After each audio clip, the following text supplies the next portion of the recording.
கிறிஸ்துவுக்குள் அன்பாய் அழைக்கப்பட்ட அன்புக்குரிய சகோதர சகோதரிகளே, நம்முடைய பிதாகிய தேவனாலும் கர்த்தராகிய இயேசு கிறிஸ்துவினாலும் கிருபையும் சமாதானம் உண்டாவதாக.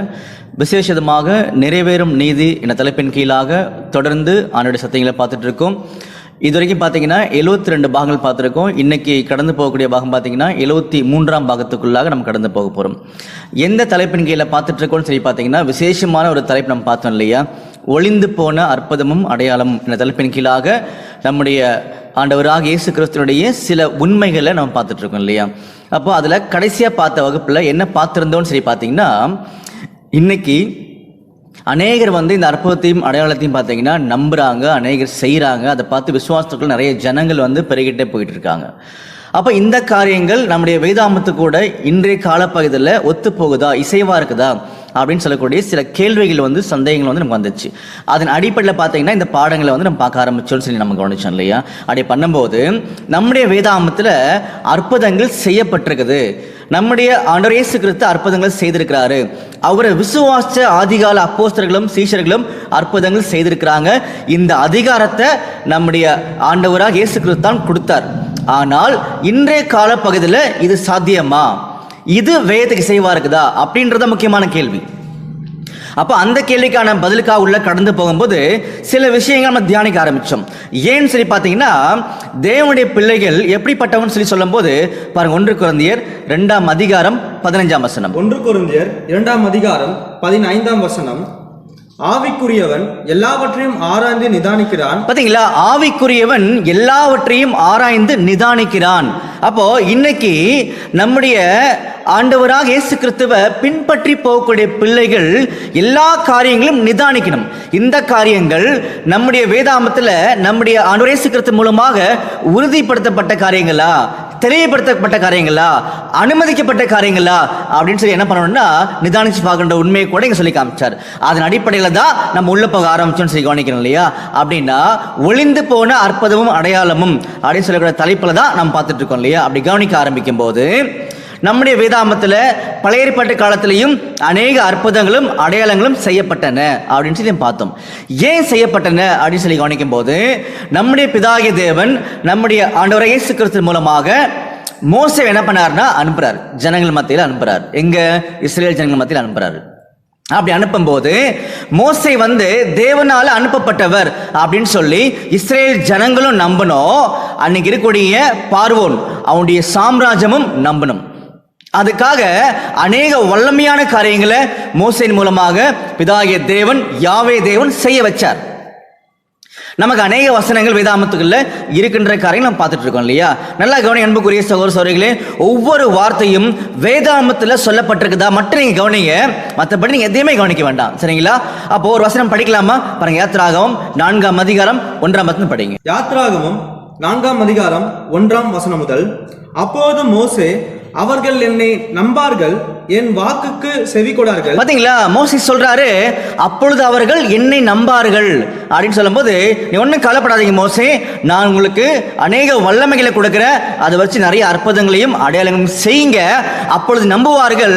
என்னன்னு சொல்லி நம்புவாங்கன்னா, மோசையானவரை தேவன் தான் அனுப்புனாரு அப்படின்னு சொல்லி நம்புவாங்க அப்படின்னு சொல்லி பழைய ஏற்பாட்டு காலம் முழுவதுமே அதே மாதிரி அநேக அற்புதங்களும் அடையாளங்களும் தேவனுடைய பிள்ளைகளால் செய்யப்பட்டது. ஏன்னா அவர்கள் தேவனால் அனுப்பப்பட்டவர்கள் அப்படின்னு சொல்லி ஜனங்கள் நம்பணும். அப்படி நம்பும் போதுதான் தேவனுடைய திட்டம் தெரியும். இதுதான் முக்கியமான காரியம், சரிங்களா. அதே மாதிரி புதிய ஏற்பாட்டு காலத்திலையும் நம்முடைய இயேசு கிறிஸ்து அநேக அற்புதங்களை செய்தார். நமக்கு நல்லா தெரியும், நம்ம படிச்சிட்டோம். அதே மாதிரி அவரை விசுவாசி பின்பற்றக்கூடிய ஆதிகார அப்போஸ்தலர்களும் அநேக அற்புதங்களையும் அடையாளங்களும் செய்தாங்க, சீஷர்களும் செய்தாங்க, சரிங்களா. யோவான் சானகரும் அங்க செய்தான்னு சொல்லி நம்ம கவனிக்கிறோம் இல்லையா.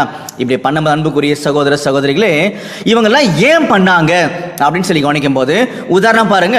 நம்முடைய இயேசு கிறிஸ்து ஏன் இதெல்லாம் செய்தார்னு சொல்லி கவனிக்கும் போது அவரை ஜனங்கள் விசுவாசிக்கணும்.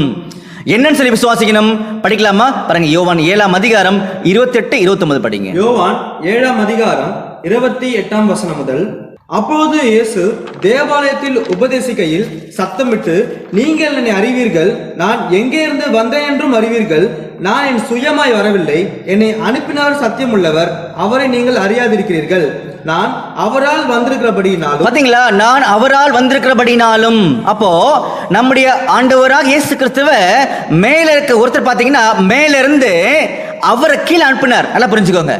மேல பிதாவாகிய தேவனும் குமாரனாகிய கிறிஸ்துவும் இருக்கும்போது பிதாவாகிய தேவன் குமாரனாகிய கிறிஸ்துவை அவருடைய மகனை இந்த பூமிக்கு அனுப்பினாரு. அப்படி அனுப்பும்போது அவரை என்னன்னு சொல்லி விசுவாசிக்கணும்னு சொல்லி பாத்தீங்கன்னா நம்முடைய ஆண்டவரே அவருடைய வாயின் வார்த்தையில தெளிவா சொல்றாரு. படிக்கலாமா? பாருங்க, யோவான் 9ஆம் அதிகாரம் 35ஆம் வசனம். யோவான் 9ஆம் அதிகாரம் 35ஆம் வசனம்.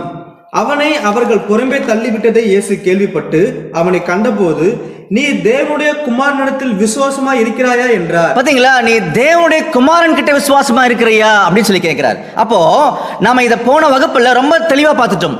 அப்போ நம்முடைய ஆண்டவர் இயேசு கிறிஸ்து அவருடைய முதலாம் வருகையில ஏன் அநேக அற்புதங்களையும் அடையாளங்களையும் செய்தார் சொல்லி பாத்தீங்கன்னா, அவர் தேவனால அனுப்பப்பட்டவர்.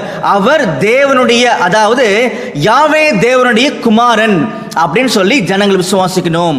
அதான் பாத்தீங்கன்னா ஒரு மிகப்பெரிய அதிகாரத்தில் இருக்கக்கூடிய மத சம்பந்தப்பட்ட அதிகாரத்தில் இருக்கக்கூடிய ஒரு மனுஷன் பாத்தீங்கன்னா நம்முடைய ஆண்டவருக்கு முன்னாடி இந்த கேள்வி வச்சார். நீங்க கரெக்டா சொல்லுங்க ஆண்டவரே, நீங்க தான் மெஸ்ஸியாவா, நீங்க தான் கிறிஸ்துவா அப்படின்னு சொல்லி கேட்கிறாங்க. படிக்கலாமா? பாருங்க, மத்தேயு 26ஆம் அதிகாரம் 63ஆம் வசனம். மத்தேயு 26ஆம் அதிகாரம் 63ஆம் வசனம். இயேசுவோ பேசாமல் இருந்தார். அப்பொழுது பிரதான ஆசாரியன் அவரை நோக்கி, நீ தேவனுடைய குமாரனாகிய கிறிஸ்துதானா? அதை எங்களுக்கு சொல்லும்படி ஜீவனுள்ள தேவன் பேரில் உன்னை ஆணையிட்டு கேட்கிறேன் என்றான். பாத்தீங்களா, பிதாவாகிய யாவே தேவனை இஸ்ரேல் ஜனங்கள் முழுசா நம்புறாங்க. அப்படி நம்பும்போது அந்த தேவன் மேல ஆணையிட்டு கேட்கிற, இப்ப சொல்லுங்க, நீங்க தான் கிறிஸ்துவா? கிறிஸ்துனா மேசியா, அபிஷேகம் பண்ணப்பட்டவர், யாவே தேவனுடைய குமாரன். உங்களை குறித்து தான் பழைய ஏற்பாட்டு காலத்துல அநேக தீர்க்க தரிசன வசனங்கள் சொல்லப்பட்டிருக்கு. அதை நாங்க விசுவாசிக்கிறோம். அப்படி விசுவாசிக்கூடிய அந்த குமாரன் நீங்க தானா? கிறிஸ்து நீங்க தானா? எங்களுக்கு சொல்லுங்க அப்படின்னு சொல்லி அங்க அந்த பிரதான ஆசிரியர் கேட்கிறார். அதுக்கு நம்முடைய ஆண்டவர் ரொம்ப தெளிவா ஞானமுள்ள ஒரு வார்த்தையை பேசுறார். படிங்க, மத்தேயு 26ஆம் அதிகாரம் 64ஆம் வசனம். அதற்கு இயேசு, நீர் சொன்னபடிதான், அன்றியும் மனுஷகுமாரன் சர்வ வல்லவருடைய வலது பாரத்தில் வீற்றிருப்பதையும். பாத்தீங்களா, அன்றியும் நீர் சொன்னபடிதான் சொல்லிட்டு மனுஷகுமாரன் அப்படின்னு சொல்றாரு. நல்லா கவனிச்சுக்கோங்க, அநேக அர்த்தங்கள் வேதாந்தத்தில் கொடுக்கப்பட்டிருக்கு.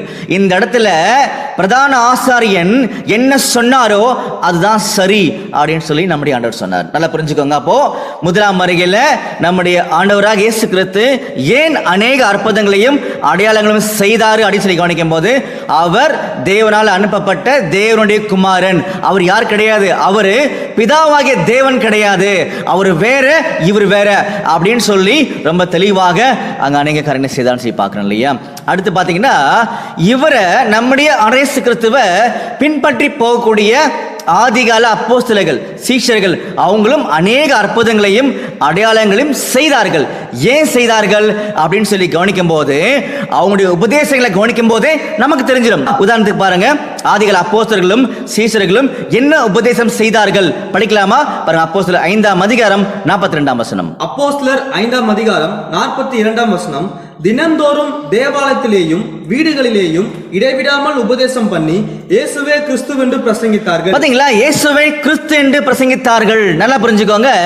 அன்னைக்கு இருந்த ஒரு மிகப்பெரிய கடினமான உபத்திரமான காலப்பகுதியில் நம்முடைய ஆண்டவராக இயேசு கிறிஸ்துவோடைய பெயரை உச்சரிக்க கூடாது, அவரை பற்றின காரியங்களை பேசக்கூடாது அப்படின்னு சொல்லி சொல்லப்பட்டிருந்துச்சு. அந்த டைம்ல ரொம்ப மன உறுதியா, ரொம்ப தெளிவா, விசேஷமான உண்மைகளை பாத்தீங்கன்னா ஆதிகால அப்போஸ்தலர்கள் சொல்லி காமிச்சாங்க. என்னன்னு சொன்னாங்க, வந்தவர் தான் மெசியா, அவர் தான் யாவே தேவனுடைய குமாரன் அப்படின்னு சொல்லி தெளிவா சொல்லி காமிச்சாங்க இல்லையா? இதைத்தான் ரொம்ப அதிகபட்சமாக தங்களுடைய வாழ்க்கையை முழுசா அர்ப்பணிச்ச one of the best preacher யார் தெரியுமா? அப்போஸ்தலனாகிய பவுல். அவருடைய முதல் பிரசங்கம் பாத்தீங்கன்னா, படிக்கலாமா? அப்போஸ்தலர் 9ஆம் அதிகாரம் 20ஆம் வசனம். அப்போஸ்தலர் 9ஆம் அதிகாரம் 20ஆம் வசனம். தாமதமின்றி கிறிஸ்து தேவனுடைய குமாரன் என்று ஆலயங்களிலே பிரசங்கித்தான். பாத்தீங்களா, தாமதமின்றி கிறிஸ்து தேவனுடைய குமாரன். நல்லா புரிஞ்சுக்கோங்க, கிறிஸ்து தான் தேவனுடைய குமாரன் அப்படின்னு சொல்லி ஆலயங்களை பிரசங்கித்தாரு. ஏன்னா பழைய ஏற்பாட்டு காலத்துல இஸ்ரேல் ஜனங்களுக்கு விசேஷமா கொடுக்கப்பட்ட தீர்க்க தரிசனங்கள் எல்லாமே படிக்கலாமா? பாருங்க, தானியேல் 9ஆம் அதிகாரம் 24ஆம் வசனம் படிங்க. தானியேல் 9ஆம் அதிகாரம் 24ஆம் வசனம்.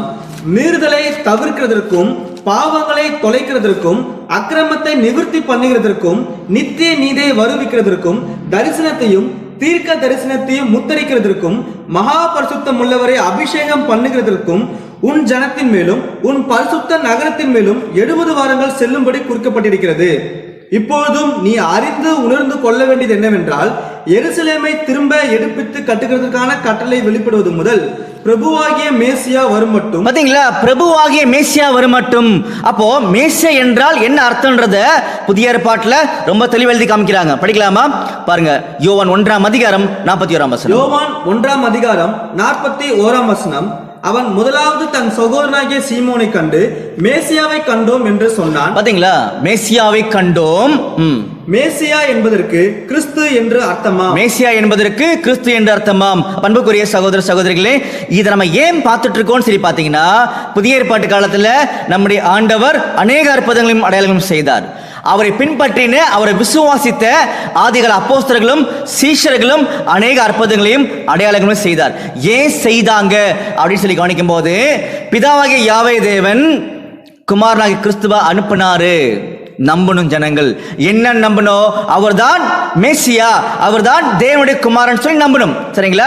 அதே மாதிரி நம்முடைய ஆண்டவராக இயேசு கிறிஸ்து ஆதிகால அப்போஸ்தலர்களை அனுப்பினாரு. ஏன் அனுப்பினார்னா, ஜனங்கள் விசுவாசிக்கணும். என்னன்னு விசுவாசிக்கணும்? வந்தவர் தான் மேசியா அப்படின்னு சொல்லி விசுவாசிக்கணும். ரொம்ப தெளிவா உங்களுக்கு புரியுற மாதிரி, எனக்கு புரியுற மாதிரி, ஒட்டுமொத்த உலகத்துக்கே புரியுற மாதிரி தான் முதல்ல பேதுரு தன்னுடைய முதல் பிரசங்கத்தை சொல்லி காமிச்சார். என்னன்னு சொல்லி காமிச்சாரு? படிக்கலாமா? அப்போஸ்தலர் 2ஆம் அதிகாரம் 36ஆம் வசனத்தில் படிங்க.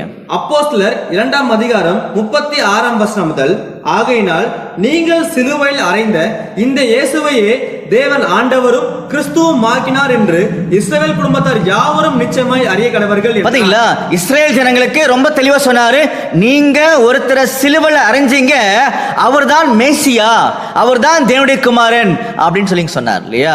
அன்புக்குரிய சகோதர சகோதரிகளே, இந்த வசனங்கள்ல ஜீவனுள்ள பரிசுத்தமான வேதாமத்தை படிச்சு பார்க்கும்போது, பிதாவாகிய தேவனுடைய குமாரன் நம்முடைய ஆண்டவராக இயேசு கிறிஸ்து, அவரை விசுவாசிக்கும்படியாக தான் நம்முடைய இயேசு கிறிஸ்துவும் அநேக அற்புதங்களை செய்தாரு. அவரை பின்பற்றின ஆதிகால அப்போஸ்தலர்களும் சீஷர்களும் செய்தாங்க அப்படின்னு சொல்லி நம்ம பார்த்திருந்தோம் கடந்த வாரத்துல. சரிங்களா? அப்ப இந்த வாரத்துல இப்பதான் நம்ம கவனிக்க போறோம். என்ன பார்க்க போறோம் சொல்லி பாத்தீங்கன்னா, அவர்கள் செய்த அற்புதங்கள் எப்படி இருந்துச்சு அப்படின்னு சொல்லி ஒரு சாம்பிள் மட்டும் கடந்த வாரம் பார்த்திருந்தோம் இல்லையா? அதுல என்ன ஒரு காரியத்தை விசேஷமா பார்த்திருந்தோம் சரி பாத்தீங்கன்னா, பேதுரு வந்து மரித்த செத்து போன தபித்தால ஜெபம் பண்ணி உயிரோடு எழுப்பினார். அப்போ நம்முடைய ஆண்டவர் ஒரு வார்த்தை சொல்லிட்டு போனார் இல்லையா? எந்த வார்த்தை? படிக்கலாமா? பாருங்க, யோவான் 14ஆம் அதிகாரம் 12ஆம் வசனம். யோவான் 14ஆம் அதிகாரம் 12ஆம் வசனம் முதல், மெய்யாகவே மெய்யாகவே நான் உங்களுக்கு சொல்கிறேன், நான் என் பிதாவிடத்திற்கு போகிறபடியினால் என்னை விசுவாசிக்கிறவன் நான் செய்கிற கிரியைகளை தானும் செய்வான், இவைகளை பார்க்கிலும் பெரிய கிரியைகளையும் செய்வான். பாத்தீங்களா? அப்போ என்ன விசுவாசிக்கிறவங்க என்னன்னு விசுவாசிக்கணும்? பாருங்க, 1 யோவான் 4ஆம் அதிகாரம் 15ஆம் வசனம். 1 யோவான் 4ஆம் அதிகாரம் 15ஆம் வசனம். இயேசுவானவர் தேவனுடைய குமாரன் என்று அறிக்கை பண்ணுகிறவன் எவனோ அவனில் தேவன் நிலைத்திருக்கிறார், அவனும் தேவனில் நிலைத்திருக்கிறான். பாத்தீங்களா? இயேசுவானவர் தேவனுடைய குமாரன் அப்படின்னு சொல்லிதான் அறிக்கை பண்ணுற ஒரு உண்மையை ரொம்ப தெளிவாக வேதாந்தத்தின் சட்டங்கள் தெளிவுபடுத்தி காமிக்கின்றன சொல்லி பார்க்கிறோம். அன்புக்குரிய சகோதர சகோதரிகளே, பேதுரு அங்க ஜெபம் பண்றாரு, தபித்தாலே எழுந்திரு அப்படின்னு சொல்லும் போது இந்த இடத்துல எல்லாருக்குமே ரொம்ப தெளிவாக புரிந்து கொள்ளும்படியாக தான் நம்முடைய வேதாகம் எழுதப்பட்டிருக்குது. என்ன சொன்னான்னு சொல்லி கவனிச்சீங்கன்னா படிக்கலாமா? பாருங்க, அப்போஸ்தலர் 9ஆம் அதிகாரம் 40-41 படிங்க. அப்போஸ்தலர் 9ஆம் அதிகாரம் 40ஆம் வசனம் முதல், பேதுரு எல்லாரையும் வெளியே போக செய்து, பேதுரு எல்லாரும் வெளியே போங்கன்னு சொல்லிட்டாரா? முழங்கால் படியிட்டு ஜெபம் பண்ணி பிரேதத்தின் புறம்பாய் திரும்பி, பாத்தீங்களா? பிரேதத்தின் புறம்பாக திரும்பி தபித்தாலே எழுந்திரு என்றான். தபித்தாலே எழுந்திரு அப்படின்னு சொல்லி அங்க சொல்றாரு. அப்போது அவள் தன் கண்களை திறந்து பேதுருவை பார்த்து உட்கார்ந்தார். பாத்தீங்களா? அப்பொழுது கண்களை திறந்து பேதுரை பார்த்து உட்கார்ந்துட்டான்னு சொல்லி கவனிக்கிறேன் இல்லையா? இப்ப நல்லா கவனிச்சுக்கோங்க. இருதயத்துல சுத்தமுள்ளவர்கள் சரியான வார்த்தையை கவனிப்பாங்க. நம்ம எல்லாருமே இருதயத்துல சுத்தம் உள்ளவர்கள். நம்முடைய ஆண்டவராக இயேசு கிறிஸ்துவை நோக்கி பார்த்துட்டு இருக்கோம் எல்லாருமே இல்லையா? அப்படி கவனிக்கும் போது இந்த இடத்துல பேதுருடைய விசுவாசம் என்ன? அதான் கேள்வி. பேதுருடைய விசுவாசம் வந்த மேசியா தான் யெகோவா தேவனுடைய குமாரன், அவர் தான் மேசியா, அவர் தான் கிறிஸ்து அப்படின்ற காரியத்தில் ரொம்ப தெளிவா இருந்தார். அதைத்தான் நம்ம அப்போஸ்தலர் 2ஆம் அதிகாரம் ஃபுல்லா படிக்கிறோம். புரிஞ்சுங்களா? அப்போ அந்த விசுவாசத்தின் அடிப்படையில் பேதுரு ஜெபிக்கிறாரு.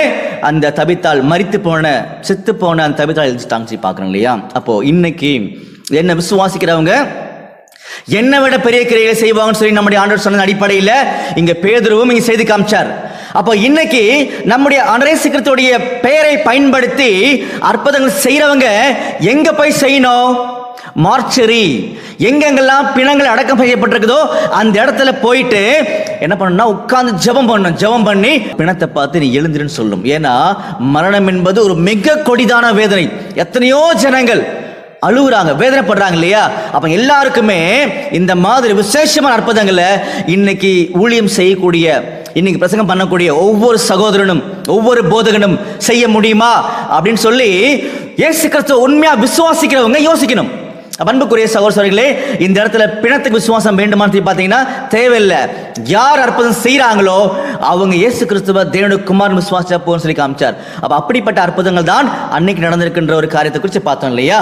அப்ப இன்னைக்கு இன்னும் சில அற்புதங்கள் என்ன பண்ண போறோம்னா அன்னைக்கு நடந்த அற்புதங்களை கவனிக்க போறோம். சரிங்களா? உதாரணமா படிக்கலாமா?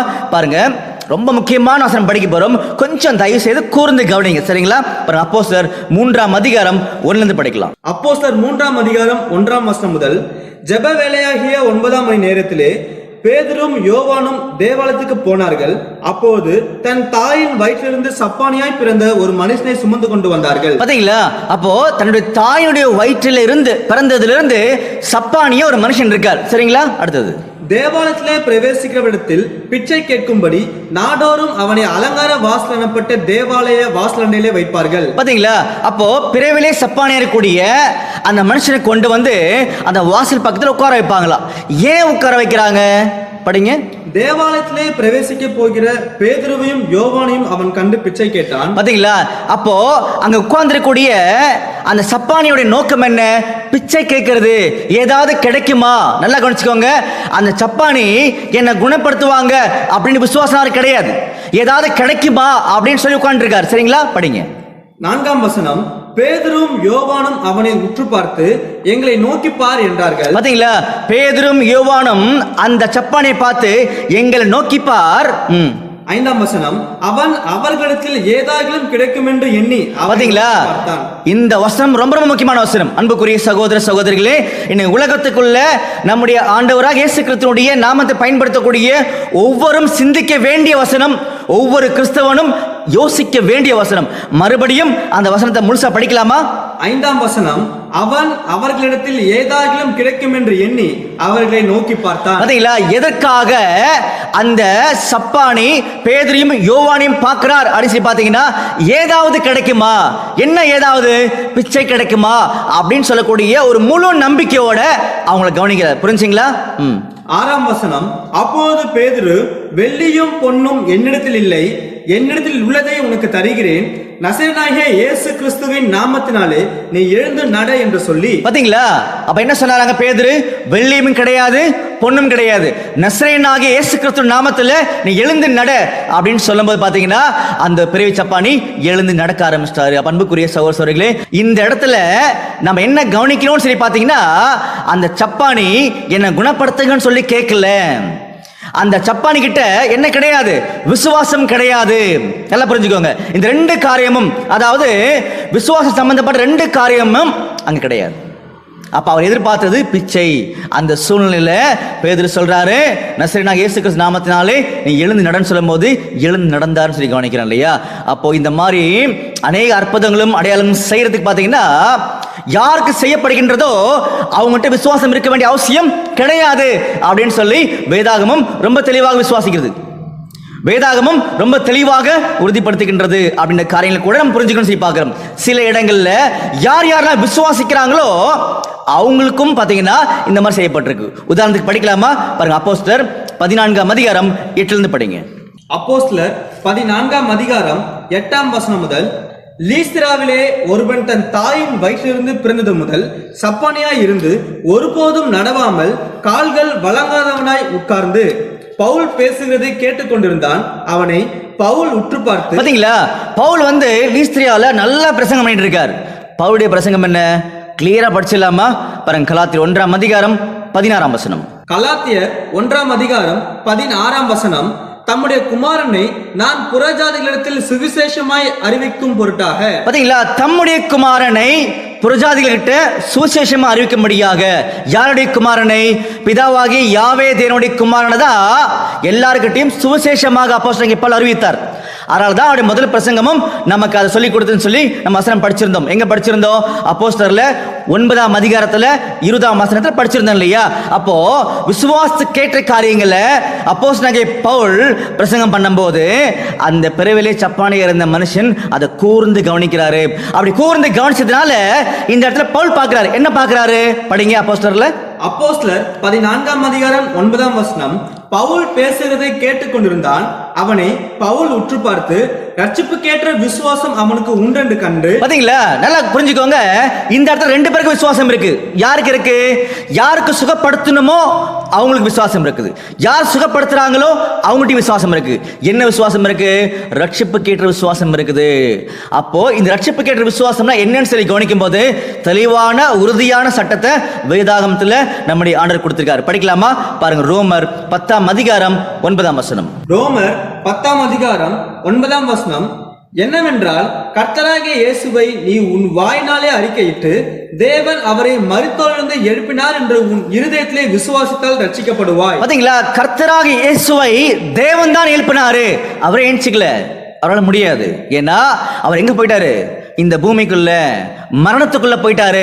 மரணத்துக்குள்ள ஒருத்தங்க போயிட்டாங்கன்னா சட்டம் எல்லாருக்குமே பொதுவானது. மரணத்துக்குள்ள ஒருத்தங்க போயிட்டாங்கன்னா நிலைமை என்ன? படிக்கலாமா? பாருங்க, பிரசங்கி 9ஆம் அதிகாரம் 5-10 வசனங்கள் படிங்க. பிரசங்கி 9ஆம் அதிகாரம் 5ஆம் வசனம்.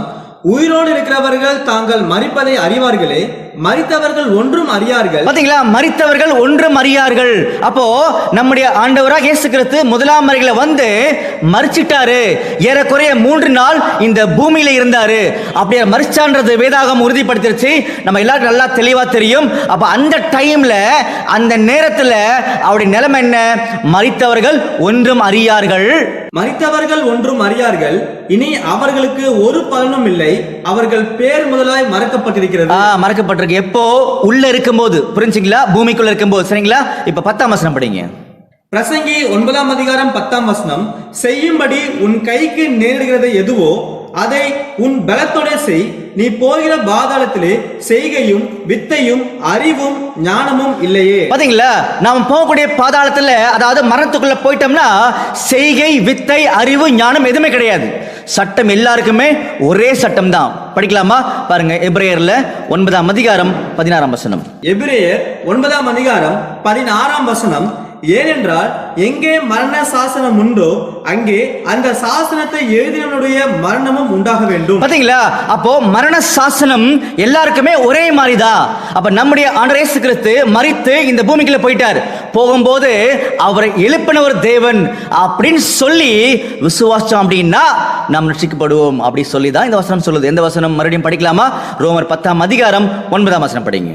ரோமர் 10ஆம் அதிகாரம் 9ஆம் வசனம். என்னவென்றால், கர்த்தராகிய இயேசுவை நீ உன் வாயினாலே அறிக்கையிட்டு தேவன் அவரை மரித்தோரிலிருந்து எழுப்பினார் என்று உன் இருதயத்திலே விசுவாசித்தால் ரட்சிக்கப்படுவார். பாத்தீங்களா, இதை நம்ம ஏன் படிச்சோம்னு சொல்லி பாத்தீங்கன்னா, பவுல் பிரசங்கம் பண்ணும்போது அந்த இடத்துல பிறவிலே சப்பானியா இருக்கக்கூடிய மனுஷன் கவனிக்கிறார். அந்த மனுஷனை பவுல் கவனிச்சுட்டு ரட்சிப்புக்கேற்ற விசுவாசம் உன்கிட்ட இருக்குன்னு சொல்லி பார்த்தார் இல்லையா? அப்ப ரட்சிப்புக்கேற்ற விசுவாசம் எதுன்னு சொல்லி கவனிக்கும் போது பிதாவாகிய தேவன் தான், யாவே தேவன் தான் குமாரனாக கிறிஸ்துவ மரித்தோர்ந்து எழுப்பினாரு அப்படின்னு சொல்லி இருதயத்துல விசுவாசிங்கன்னா ரட்சிக்கப்படுவீர்கள் அப்படின்னு சொல்லி காமிச்சாங்க. சரிங்களா? இன்னொரு வசனம் படிக்கலாமா? பாருங்க, அப்போஸ்தலர் 2ஆம் அதிகாரம் 24ஆம் வசனம். அப்போஸ்தலர் 2ஆம் அதிகாரம் 24ஆம் வசனம். தேவன் அவருடைய மரண உபாதிகளின் கட்டை அவிழ்த்து அவரை எழுப்பினார். அவர் மரணத்தினால் கட்டப்பட்டிருக்க கூடாது இருந்தது. பாத்தீங்களா, மரணம் அவரை கட்டி வைக்க முடியாது. காரணம் என்ன? அவரை எழுப்ப வல்லமை உள்ளவர் பிதாகிய தேவன். அப்போ மரணத்தின் பிடியிலிருந்து நம்முடைய ஆண்டவராக இயேசு கிறிஸ்துவை யார் எழுப்பினான்னு சொல்லி பாத்தீங்கன்னா, அவருடைய பிதா, அவருடைய அப்பா, நம்முடைய பரமபிதா யாவே தேவன் தான் குமாரனாகிய கிறிஸ்துவை எழுப்பினான்னு சொல்லி வேதம் ரொம்ப தெளிவாக நமக்கு சொல்லிக் கொடுக்கின்றது. சரி, கவனிக்கிறோம் இல்லையா? இன்னொரு வசனம் படிக்கலாமா? 1 பேதுரு 1ஆம் அதிகாரம் 20-21 படிங்க. 1 பேதுரு 1ஆம் அதிகாரம் 20ஆம் வசனம் முதல், அவர் உலக தோற்றத்திற்கு முன்னே குறிக்கப்பட்டவராய் இருந்து தமது மூலமாய் தேவன் மேல் விசுவாசமாய் இருக்கிற உங்களுக்காக, பாத்தீங்களா, தமது மூலமாய் தேவன் கிட்ட விசுவாசம் இருக்கிற உங்களுக்காக இந்த கடைசி காலங்களில் வெளிப்பட்டார். உங்கள் விசுவாசமும் நம்பிக்கையும் தேவன் மேல் இருக்கும்படி அவரை மரித்தோரிலிருந்து எழுப்பி அவருக்கு மகிமை கொடுத்தார். பாத்தீங்களா, அப்போ நம்முடைய ஆண்டவராக இயேசு கிறிஸ்துவை தேவன் ஏன் எழுப்பினான்னு சொல்லி பாத்தீங்கன்னா, நம்முடைய விசுவாசமும் நம்முடைய நம்பிக்கையும் தேவன் மேல இருக்கணும் அப்படின்னு சொல்லிதான் பிதாவாகிய தேவன் குமாரனாகிய கிறிஸ்துவை எழுப்பி அவருக்கு மகிமை கொடுத்தான்னு சொல்லி வேதாகமம் ரொம்ப தெளிவா நமக்கு சொல்லி கொடுக்கும் சொல்லி பார்க்கணும் இல்லையா? அன்புக்குரிய சகோதரர்களே, இந்த இடத்துல அப்போஸ்தலர்ல 14ஆம் அதிகாரத்துல பவுல் வந்து பிறவிலே சப்பான இருக்கக்கூடிய மனுஷனை பார்க்கிறாரு. அவர்கிட்ட ரட்சிப்புக்கேற்ற விசுவாசம் இருக்குது, அதனால அவரை குணப்படுத்தினார். படிக்கலாமா? மறுபடியும் படிங்க. அப்போஸ்தலர் 14ஆம் அதிகாரம் 9ஆம் வசனம் முதல், பவுல் பேசுகிறதை கேட்டுக்கொண்டிருந்தான். அவனை பவுல் உற்று பார்த்து, ரட்சிப்புக்கேற்ற விசுவாசம் அவனுக்கு உண்டென்று கண்டு, நீ எழுந்து காலூன்றி நிமிர்ந்து நில் என்று உரத்த சத்தத்தோட சொன்னான். உடனே அவன் குதித்தெழுந்து நடந்தான். பாத்தீங்களா, நல்லா புரிஞ்சுக்கோங்க. இந்த இடத்துல நாம புரிஞ்சுக்க வேண்டிய விஷயம், சத்தியம் என்னன்னு சொல்லி கவனிச்சீங்கன்னா, அந்த மனுஷங்கிட்ட ரட்சிப்புக்கேற்ற விசுவாசம் மட்டும்தான் யார் பார்த்தா? பவுல் பார்த்தாரு. அந்த மனுஷன் என்ன கேட்கல, என்ன குணப்படுத்துங்கன்னு கேட்கவே இல்லை. இதுதான் வித்தியாசம், இதுதான் மகத்துவமான சத்தியம். அப்போ உலகத்துக்குள்ள இன்னைக்கு அற்புதம் செய்யக்கூடிய அநேக ஆண்டோடைய பிள்ளைகள் என்ன கவனிக்கணும்னு சொல்லி பார்த்தீங்கன்னா, யார் யார் கிட்ட ரட்சிப்புக்கேற்ற விசுவாசம் இருக்குன்னு சொல்லி இவங்க பார்க்குறாங்களோ அவங்க கேட்க வேண்டாம். யாரு குணம் பெறணுமோ அவங்க கேட்க வேண்டாம். அவங்கள பார்த்த உடனே கண்டுபிடிச்சு என்ன பண்ணணும், நீங்க குணமாயிடுவீங்கன்னு சொல்லி குணப்படுத்தணும். இது சாத்தியமா இன்னைக்கு அப்படின்னு சொல்லி பார்த்தீங்கன்னா கிடையாது. அன்புக்குரிய சகோதரர்களே, இந்த இடத்துல நம்முடைய ஆண்டவராக இயேசு கிறிஸ்துவும் சரி, ஆதிகால அப்போஸ்தலர்களும் சீஷர்களும் சரி, எல்லாருமே பிதாவாகிய தேவனுடைய குமாரன் நம்முடைய ஆண்டவர் இயேசு கிறிஸ்து என்ற விசுவாசின் அடிப்படையில் தான் எல்லாருக்குமே எல்லா விதமான அற்புதங்களையும் அடையாளங்களும் செய்திருக்கிறாங்க அப்படின்றதான் வேதாகம் உறுதிப்படுத்துகிறது. சில நேரங்கள்ல விசுவாசிக்க வேண்டிய அவசியமே கிடையாது. சில நேரங்கள்ல குணப்படுத்துங்க அப்படின்னு கேட்க வேண்டிய அவசியமே கிடையாது. சில நேரங்கள்ல குணப்படுத்துங்க அப்படின்னு கேட்க வேண்டிய அவசியம் இருக்குது அப்படின்ற ஒரு காரியங்களை வேதாகமம் தெளிவா சொல்லி காமிக்குது. சரிங்களா? அப்ப இன்னும் சில அற்புதங்களை ஆதிகால அப்போஸ்தலர் செய்திருக்கிறாங்க. அதையும் சேர்த்து படிக்கலாமா? படிக்கலாம். பாருங்க, அப்போஸ்தலர் 9ஆம் அதிகாரம் 32 இருந்து 34 வரைக்கும் படிங்க. அப்போஸ்தலர் 9ஆம் அதிகாரம் 32ஆம் வசனம் முதல், பேதுரு போய் எல்லாரையும் சந்தித்து வருகையில் அவன் லித்தா ஊரிலே குடியிருக்கிற பரிசுத்தவான்களிடத்திற்கு போனான். அங்கே 8 வருஷமாய் கட்டிலின் மேல் திமிர்வாதம் உள்ளவனாய் கிடந்த ஐனேயா என்னும் பேருள்ள ஒரு மனுஷனை கண்டான். பாத்தீங்களா, 8 வருஷமா திமிர்வாதம் சொல்லக்கூடிய ஒரு வியாதி இருக்குது. அது என்ன வியாதி சொல்லி பாத்தீங்கன்னா, பேரலைஸ் ஆயிட்டான்னு சொல்றோம் இல்லையா, அந்த வியாதி தான் அவருக்கு இருக்குது. அந்த மனுஷனுடைய பேர் ஐனேயா அப்படின்னு சொல்லி எழுதப்பட்டிருக்குன்னு சொல்லி பார்க்கிறோம். 34ஆம் வசனம், பேதுரு அவனை பார்த்து, ஐனேயாவே, இயேசு கிறிஸ்து உன்னை குணமாக்குகிறார், நீ எழுந்து உன் படுக்கையை நீயே போட்டுக்கொள் என்றான். பாத்தீங்களா, இந்த இடத்துல எவ்வளவு விசுவாசமா பேதுரு செய்யறாரு பாருங்க. 8 வருஷமா பேரலைஸ் ஆன ஒரு மனுஷன் வந்து கட்டில படுத்திருக்காரு. அந்த மனுஷன் வந்து பேதுருட்ட எதுவுமே கேட்கல. பேதுரு பார்க்கிறாரு, உன் படுக்கையை எழுந்து நீயே போட்டுக்கிட்டு நடந்து போயிடுப்பா அப்படின்னு சொல்றாரு. அன்புக்குரிய சகோதரர்களே, இன்னைக்கு உலகத்துக்குள்ள 60 லட்சம் மக்கள் பேரலைஸ் ஆகிருக்கிறாங்க, ஹாஸ்பிட்டல் இருக்கிறாங்க, வீட்டில் இருக்கிறாங்க, முடமா இருக்கிறாங்க, இந்த மாதிரி இருக்கிறாங்க. செய்ய முடியுமா? ஸ்ட்ரைட்டாக யாரெல்லாம் பேரலைஸ் ஆகி அட்டாக் ஆகிருக்காங்களோ அந்த ஹாஸ்பிட்டலுக்கு போகணும், ஆசிரமத்துக்கு போகணும், வீட்டுக்கு போகணும், ரோட்டுக்கு போகணும், போயிட்டு எழுந்து படுக்கை எடுத்து வீட்டுக்கு போங்க அப்படின்னு சொல்லணும். நடக்குமா? இது கம்பேர் பண்ணி பார்க்கணும். ஏன்னா அன்னைக்கு செய்த அற்புதத்தினுடைய வலிமை என்ன, இன்னைக்கு செய்யப்பட்டிருக்கூடிய அற்புதத்தினுடைய வலிமை என்ன அப்படின்னா, அன்னைக்கு செய்ய சொன்னது நம்முடைய ஆண்டவராக இயேசு கிறிஸ்து. ஏன் அப்படின்னா, அவர் மேசியா, தேவனுடைய குமாரன் அப்படின்னு சொல்லி ஜனங்களை விசுவாசிக்கணும். அதுக்கு தான் செய்யப்படும் சொல்லி பார்க்கணும் இல்லையா? அப்ப அன்புக்குரிய சகோதரர்களே, இந்த மாதிரி அநேக அற்புதங்களும் அடையாளங்களும் வேதத்துக்குள்ள ரெக்கார்ட் பண்ணி வச்சிருக்கார். அப்போ இப்ப நம்ம என்ன புரிஞ்சுக்க போறோம்னு சொல்லி பார்த்தீங்கன்னா, இன்னைக்கு இந்த அற்புதங்கள் தேவையா? இதை வேதாகமம் அனுமதி கொடுத்துக்குதா? நம்முடைய ஆண்டவர் இயேசு கிறிஸ்து இதை இன்றைய கால பகுதியில் அங்கீகரிச்சிருக்காரா அப்படின்னு சொல்லக்கூடிய உண்மைகள் நமக்கு தெரியணும்னு சொல்லி பார்க்குறோம் இல்லையா? தெரியணும்னா இன்னும் ஒரே ஒரு வகுப்பட்டை என்ன பண்ண போறோம்னா நாம் பார்க்க போறோம். அது வரைக்கும் என்ன பண்ணுங்கன்னா கொஞ்சம் பொறுமையாக இப்போ சொல்லப்பட்ட அநேக காரியங்களை ரிவைஸ் பண்ணி பாருங்க. நம்முடைய ஆண்டவர் இயேசு கிறிஸ்துவின் கிருபை உங்கள் அனைவருடன் இருப்பதாக. ஆமென்.